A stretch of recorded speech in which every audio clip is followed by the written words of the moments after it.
So, welcome to my talk, Breaking the Code, Building Inclusive Python Communities.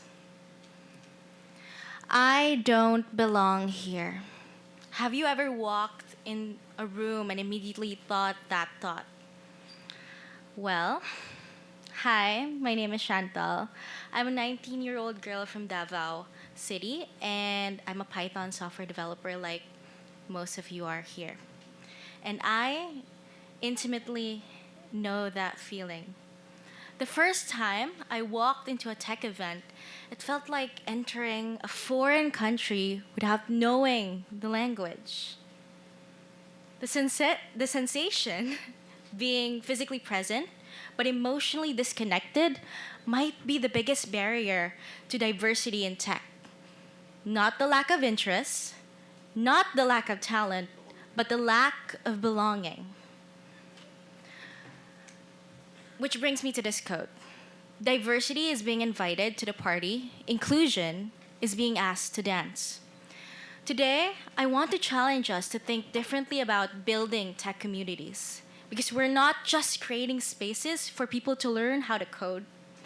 We're creating spaces where people find their tribe, their confidence, their future. And if you're wondering why I'm up here talking right now, instead of someone with probably decades of experience, community builders right here, it's because I think that fresh perspective matters. And sometimes the person who just found their way in is exactly the one who needs to hope to hold the door open for others. Okay. 2 years ago, I didn't know a single person in tech in Davao City. I was that high school girl who loved coding, but I had no one to share it with. In my pre-computer science studies, I was in senior high school. There were 5 girls in class out of 40 people. So I'd look around and think, is this really where I belong? Then came a moment that changed everything for me. My first public tech event was Google DevFest at Holy Cross of Davao College. I remember being completely overwhelmed by all the technical talks when I spotted actually someone here, a speaker. Everyone seemed to really respect him, so I gathered all my courage. I approached him and I nervously asked, how do you manage learning all this while handling school and work? I expected like a polite dismissal, but instead, his answer changed my perspective entirely. He said, I don't try to learn everything at once, but I recognize that the skills I'm building now will benefit me in the long run. I asked, what about balancing everything? I asked that because I was a former academic, achiever, and I had my own personal pressures. And he said, prioritize what builds your future and focus on creating real projects that solve problems. It wasn't just his words, but how this person spoke to me like a future colleague, not just a student. I felt that this person saw potential in me that I couldn't even yet see in myself. By acknowledging my question, I felt an inkling of belonging. I wasn't alone. Later, I went to an AWS workshop. Something different happened. Someone actually noticed I was lost. So this is my first time going to a workshop ever. And then someone approached me saying, hey, I was just like you last year. It's okay. So he gathered people around me and we started talking about topics that I didn't even know. They introduced me to people that I didn't realize were exactly the same as me or were into the same stuff as me. And that one moment of connection, of someone seeing me as a potential peer rather than an outsider, changed my entire trajectory in tech. Within 3 months of that interaction, I had attended 10 plus events. I built my first portfolio project. I landed my first developer job. And I even started mentoring other newcomers. All because one person made me feel like I belonged. This isn't just my story. Research shows that the sense of belonging is the strongest predictor of whether someone will stay in tech. Stronger than salary, stronger than technical interests, stronger than almost anything else. Why traditional tech spaces almost always, not always, but fail at this? These are common barriers. How many times have you heard, oh, this is really basic, before someone explains something incredibly complex? Communities often assume a baseline of knowledge that excludes newcomers instantly. In one meetup, the organizers started with this paragraph. I assume everyone here knows this and that principles. I didn't, but I was too intimidated to say so. So I never went back. There's also the connection gap. Tech events often focus exclusively on the technical, forgetting that humans are social creatures without structured ways to connect. Newcomers remain isolated, even in a crowded room. Have you ever went to a meeting before, not noticing anyone, and noticed that people, often cluster together? That usually leaves newcomers feeling like they're outsiders and they don't belong, just because a particular topic requires advanced knowledge or is too complex. They can't join in on the conversation, and they feel like they don't belong. The representation vacuum. This is, once again, just my experience. When you go into a meetup and when you don't see anyone that looks like you, talks like you, or shares your background, the subtle message is clear, even if most likely it's not intended. You feel as if the space is not for you. Communities that don't actively seek feedback from marginalized members can't identify these invisible barriers that they're creating. For example, when I was walking to my first tech meetup in Davao City, the overwhelming feeling hit me almost instantly. In this particular meetup, I was the only woman in a sea of men who all seemed to know each other. The conversations were filled with jargon I barely understood, and nobody even made eye contact with me. The room felt suffocating, not because of the technical content was beyond me, but because I felt so visibly different. This is why organizers should consider the ratio of participants in their events. It's not about forced diversity. It's about creating an environment where everyone can focus on learning rather than feeling like an outsider. Even having just 3 or 4 women in a room of 20 people can make a tremendous difference in how comfortable newcomers feel. When organizing tech events, consider reaching out personally to underrepresented groups rather than just posting an open invitation and wondering why they don't show up. These aren't just inconveniences. They're systematic exclusion mechanisms that push away exactly the diverse perspectives our industry desperately needs. Here's the good news, though. We don't have to accept this status quo. Across the Philippines, tech communities are evolving, often led by those who were once outsiders themselves. The organization Women Who Code transformed from a very small study group of engineers in San Francisco is now a global powerhouse spanning 145 countries with 360,000 members.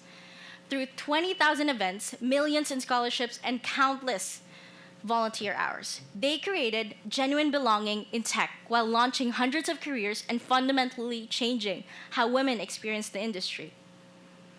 The organization PyLadies evolved from a grassroots support group to an international organization that empowers women to become active leaders in Python open source community. Through targeted mentorship, educational workshops, conference, and representation, these community events that they've created have made pathways for hundreds of women to not only learn Python, but to contribute meaningfully to its ecosystem. And finally, Django Girls. It transformed from a single workshop into a global nonprofit that has empowered thousands of women to enter tech. These transformations share key patterns. First, they identified the invisible barriers. They were able to evolve successfully because they acknowledged their blind spots. And two, they had leaders that led with vulnerability. Their leaders shared their own struggles, and this created psychological safety for others. And third, they built not just systems, but sentiments to support diverse participation. Fourth, they weren't just counting attendees. They measured belonging, contribution, and growth. And fifth, they shared power. They intentionally transferred leadership to unrepresented voices. The most powerful insight that I can share out of this is that communities that centered around inclusion didn't sacrifice technical excellence. They enhanced it by bringing diverse problem-solving approaches to the table. So what concrete steps create this sense of belonging that we're missing? After observing both successes and failures, I've identified 5 practical strategies any community can implement. The welcome revolution. The first 7 minutes of someone's experience in your community determines whether they'll ever come back. Create intentional welcome processes. You can have dedicated welcomers for first-timers, beginner-friendly name tags, green for newcomers, and etc. Connection prompts beyond just, what do you do? Skills ladders. You can create clear pathways for growth that meet people where they are. This can be your organization creating explicit tracks for different experience levels, creating stepping stones for challenges that build confidence, and have a celebration of learning milestones, not just expertise. Contribution traffic. Expand how people can contribute beyond just coding and participating. You can start a contribution traffic by encouraging people to contribute in these different ways. There's documentation. You can make complex ideas accessible to beginners and keeping everyone on the same page. There's testing, although not glamorous, but essential for building reliable products that people can trust. There's user feedback. You can keep honest reviews and focus on solving real problems. There's also, of course, mentoring. You create a ripple effect where knowledge spreads through the community. And of course, what we're all concerned with, community building. We can organize events, welcoming newcomers, and creating the spaces where connections happen. Contributors come in all colors and forms, and the community needs every single one to be complete. Language transformation. Audit language use in your community. So you can replace inside jargon with accessible alternatives, create glossaries for unavoidable technical terms, and use examples that reflect diverse experiences. Basically, what I'm saying is, speak like a human, not like a robot. When we use language everyone can understand, we build bridges instead of walls. Technical terms should connect people to knowledge, not separate insiders. And when our examples include diverse scenarios and backgrounds, meaning we present it in a way that everyone can understand, everyone can see themselves in the community story. Feedback loops. Build systematic ways to hear from everyone. You can do this using anonymous feedback channels, regular inclusion audits, rotating community experience teams. Basically, learn from what happened so that you can move forward and do better. These aren't nice to have additions. They're the foundations of communities that thrive through diversity. So, let's bring this to my home city, Davao City. How are we applying these principles in our own backyard? When we started noticing the gender imbalance in local tech events, we didn't just complain, we created DITS, or Davoeñas in Tech, as a response. But we quickly realized something important. The segregation trap. Creating separate spaces is sometimes necessary, but we have to remember that integration is the ultimate goal. So we evolved our approach. We separated this into 3 phases. Phase 1 was creating safe spaces where people can find their initial sense of belonging. Imagine what it would feel like to walk into a room and immediately see someone like you. Think about the confidence that comes from having your questions valued, not dismissed. Building bridges.